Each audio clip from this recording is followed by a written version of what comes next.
Lecture 2, Activity 1.3 of first chapter, Chemical Equations and Reactions.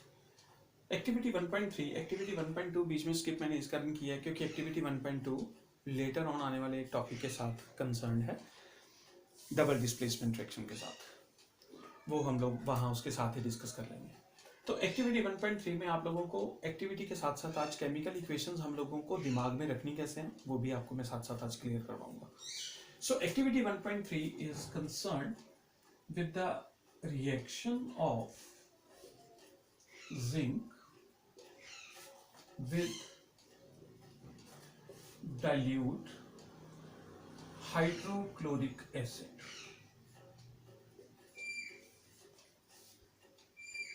हम लोग reactions को basically understand करने की कोशिश करेंगे ताकि आप लोगों को रट्टा ना लगाना पड़े. या हम लोग इसको ऐसे लिख सकते हैं कि जिंक क्योंकि एक मेटल है तो मेटल्स जब डाइल्यूट एसिड्स के साथ रिएक्ट करेंगी तो क्या होगा. इसको समझने के लिए थोड़ा सा हम लोगों को एसिड्स के बारे में अंडरस्टैंड करना पड़ेगा. वैसे तो हमारे पास एसिड्स दो प्रकार के होते हैं, mineral acids and organic acids. इसका थोड़ा सा हम लोग acid basis and salt chapter number 2 में समझेंगे. तो आज मैं आपको सिर्फ ये समझाने जा रहा हूं मिनरल एसिड. मिनरल एसिड जो इनऑर्गेनिक एसिड्स हैं वो हमारे पास तीन प्रकार के हैं. पहला hydrochloric acid, HCl, sulphuric acid,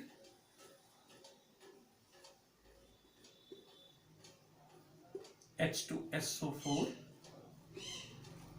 nitric acid,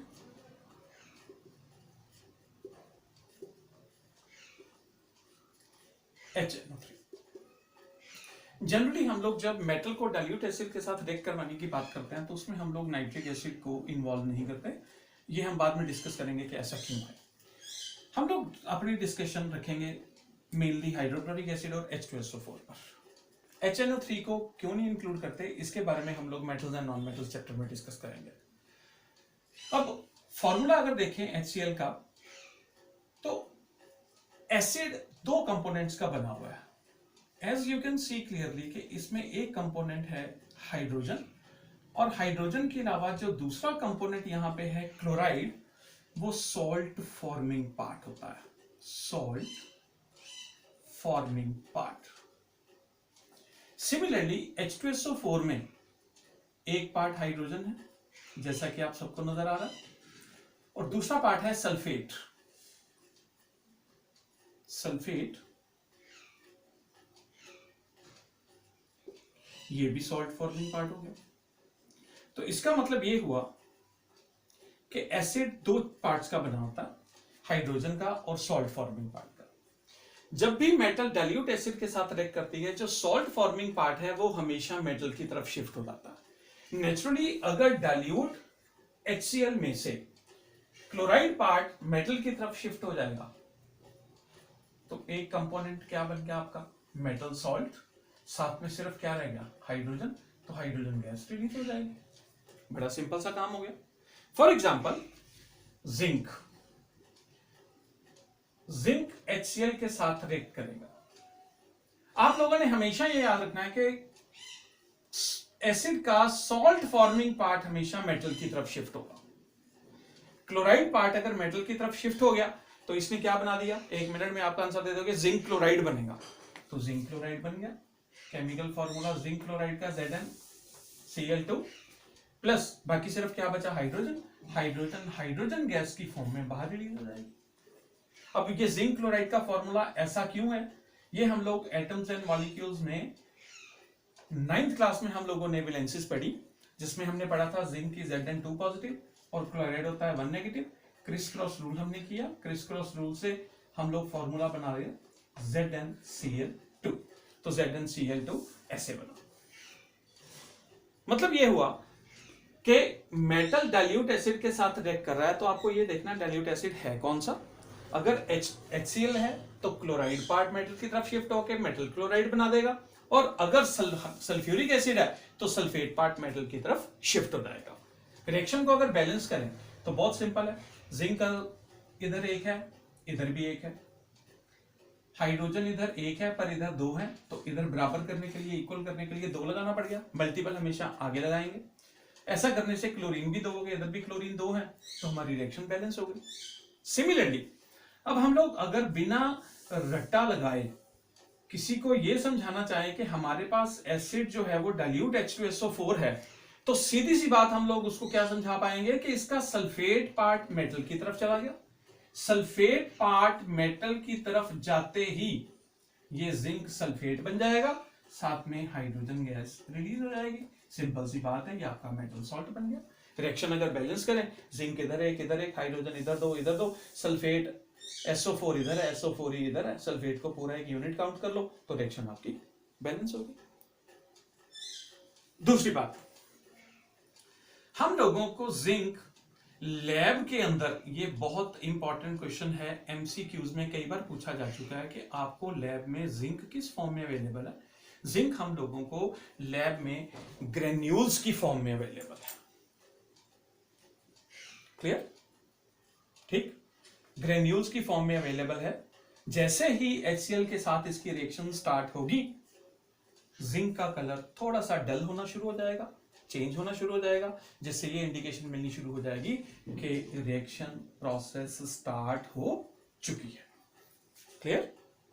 video pause करके पहले यहां तक सारा काम नोट करो।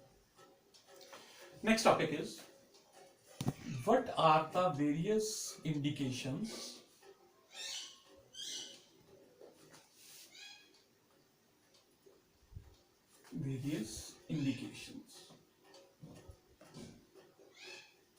which indicate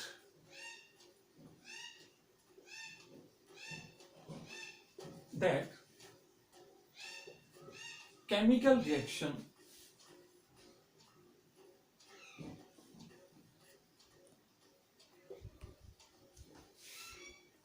is going on or not। कैसे हम लोगों को पता चलेगा कि हम लोगों ने कंटेंट्स तो मिक्स कर दिए हैं पर केमिकल रिएक्शन हो भी रही है कि नहीं। हम लोगों को किस प्रकार से, किन इंडिकेशन से हम लोगों को यह पता चलेगा कि रिएक्शन हो रही है या नहीं हो रही है। There are 4 indications, 4 indications, 4 observation से हम लोगों को पता चलेगा कि रिएक्शन चल रही है या नहीं। उनमें सबसे पहले A part, change in physical state.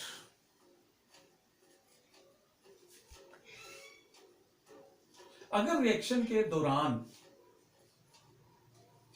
Physical state, solid liquid बन रहा है, लिक्विड गैस बन रही है, कोई भी किसी भी प्रकार की फिजिकल स्टेट में चेंज क्लियर कट शो रहा है। फॉर एग्जांपल, एक इसकी बहुत बढ़िया एग्जांपल है कर्डलिंग ऑफ मिल्क।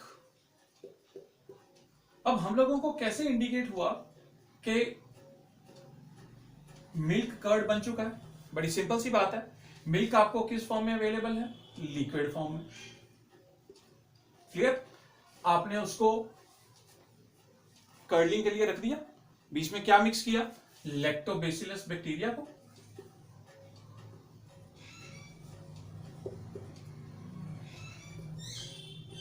आप सुबह क्या देखते हो कि फिजिकल स्टेट चेंज होके किस प्रकार की बन गई है?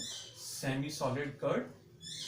फिजिकल स्टेट चेंज हो गया, तो इस फिजिकल स्टेट के चेंज होने से आप लोगों ने यह अंदाजा लगा लिया कि मिल्क की कर्डलिंग हो चुकी है। सिंपल सी बात है। तो फिजिकल स्टेट अगर चेंज हो रही है तो ये क्लियर कट इंडिकेशन है कि chemical reaction has taken place. Number 2, change in colour.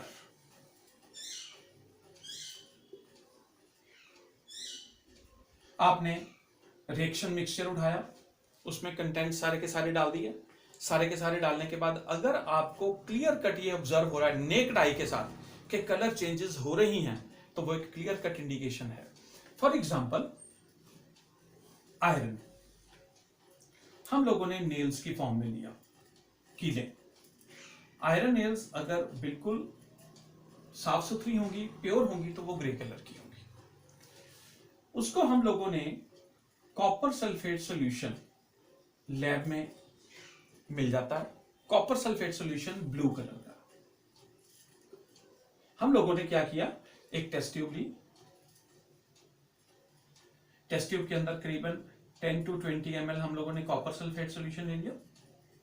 ठीक है, कॉपर सल्फेट सॉल्यूशन हम लोगों ने इसके अंदर डाल लिया ब्लू कलर का।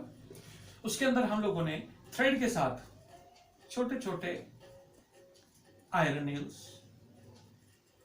इसके अंदर हैंग कर दिए थ्रेड्स के साथ। थोड़ी देर के बाद आप क्या ऑब्जर्व करते हो, कलर चेंज हो गया कि ये जो ब्लू कलर का सॉल्यूशन था ओरिजिनली, ये धीरे धीरे ग्रीनिश कलर में चेंज हो गया। Not exactly green, greenish colour only, pale green colour. Plus जो आयरन नेल बिल्कुल ग्रे कलर की थी, वहां पर आपने क्या देखा कि कॉपर डिस्प्लेस होने के बाद आयरन नेल्स के ऊपर ये कॉपर डिपॉजिट हो गया, जिसके कारण आयरन नेल्स भी ब्राउन कलर की हो गई। तो यहां पर आपको दो इंडिकेशंस मिल गई कि एक तो सॉल्यूशन का कलर ब्लू से ग्रीनिश हो गया या पेल ग्रीन हो गया, और सेकंड आयरन नेल जो पहले ग्रे कलर की थी, कॉपर उसके पास जाके उसके ऊपर जाके डिपॉजिट हो गई, क्योंकि कॉपर खुद ब्राउन कलर की होती है, तो आयरन नेल्स आपको ब्राउन कलर की नजर आ गई। तो सिंपली आप लोगों ने क्या कह दिया कि कलर चेंज हुआ है, इसका मतलब chemical reaction has taken place. तो ये आपका एक श्योरिटी हो जाएगी कि केमिकल रिएक्शन हो रही है। ठीक है, वीडियो पॉज करके आराम से सारे के सारे लेक्चर को नोट करें। सी, एवोल्यूशन ऑफ गैस।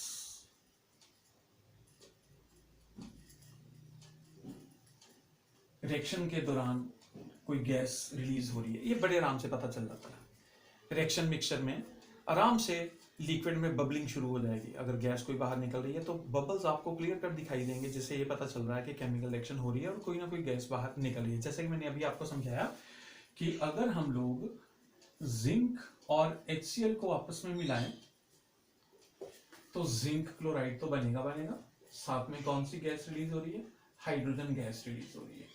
अब ये हाइड्रोजन गैस रिलीज होना आप लोगों को, क्योंकि गैस कलरलेस है, ओडोरलेस है, गैस का खैर कलर तो आपको नजर नहीं आएगा, तो किस इंडिकेशन से पता चलेगा कि गैस बन गई है कि HCl एक्वस फॉर्म में था, लिक्विड फॉर्म में था। जैसे ही हमने इसमें डाला, रिएक्शन हुई, तो आपको लिक्विड में बबलिंग सी नजर आनी शुरू हो जाएगी। तो वो बबलिंग ये इंडिकेट करेगी कि कोई ना कोई गैस रिलीज हो रही है और हमारी केमिकल रिएक्शन प्रोसीड कर रही है। डी, चेंज इन टेम्परेचर, बहुत इंपॉर्टेंट टॉपिक है। चेंज इन टेम्परेचर, रिएक्शन के दौरान कोई टेम्परेचर चेंज हुआ या नहीं हुआ। बहुत सारी केमिकल रिएक्शंस बेटे ऐसी हैं कि जब आप कंटेंट्स को आपस में मिक्स करते हो, केमिकल रिएक्शन शुरू हो गई है। हालांकि आप लोगों ने बाहर से हीट सप्लाई नहीं की, बट क्या देखते हो आप कि जैसे ही टेस्ट ट्यूब को हाथ लगाया जाता है, टेस्ट ट्यूब थोड़ी सी गर्म लगती है। इसका मतलब क्या हुआ कि केमिकल रिएक्शन के दौरान जब कंटेंट्स आपस में मिक्स हुए, तो उस प्रोसेस के दौरान हीट एनर्जी भी रिलीज हो रही है।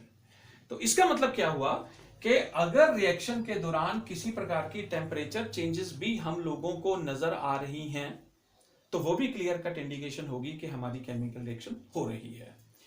लेटर ऑन हम लोग पढ़ेंगे कि चेंज इन टेम्परेचर के आधार पर हम लोग केमिकल रिएक्शंस को दो कैटेगरीज में डिवाइड करते हैं। एक्सोथर्मिक रिएक्शंस हम लोग डिटेल में स्टडी करेंगे। एक्सोथर्मिक रिएक्शंस कौन कौन सी हैं, और endothermic reactions. So depending upon heat changes, chemical reactions are of two types, exothermic reactions and endothermic reactions. Later on we will study these two types of reactions in detail with chemical equations. So 4 indications are there which indicate whether the chemical reaction has taken place or not. Number 1 मैंने आपको बताया change in physical state. Number 2 मैंने आपको बताया change in color. Number 3 evolution of gas. Number 4 change in temperature. ये 4 indications हमें बताएंगे कि केमिकल रिएक्शन हो रही है या नहीं हो रही है। क्लियर होगी बात? नेक्स्ट टॉपिक,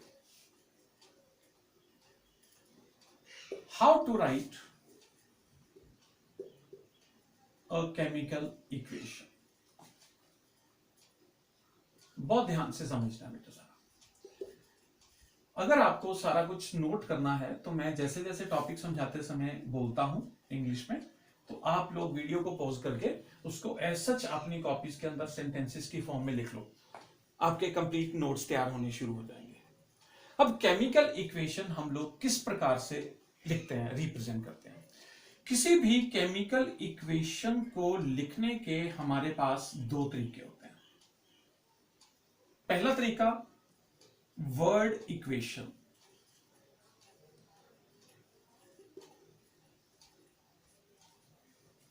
और दूसरा तरीका टू मेक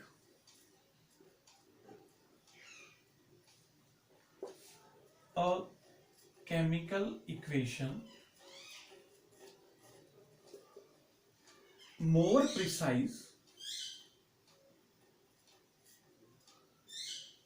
and useful.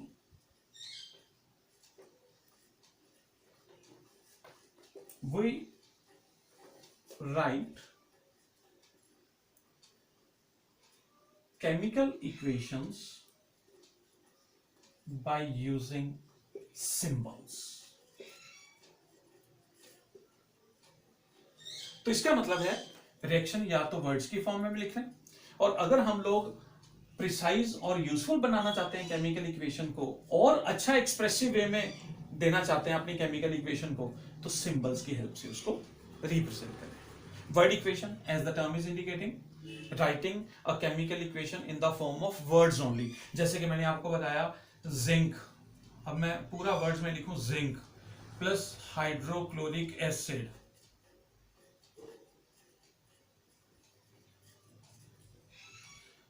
नीचे इसको लिखूं dilute, gives us zinc chloride plus hydrogen. तो अगर मैं किसी भी केमिकल इक्वेशन को पूरे पूरे वर्ड्स में लिखूं तो वो बन जाती है हमारी वर्ड इक्वेशन।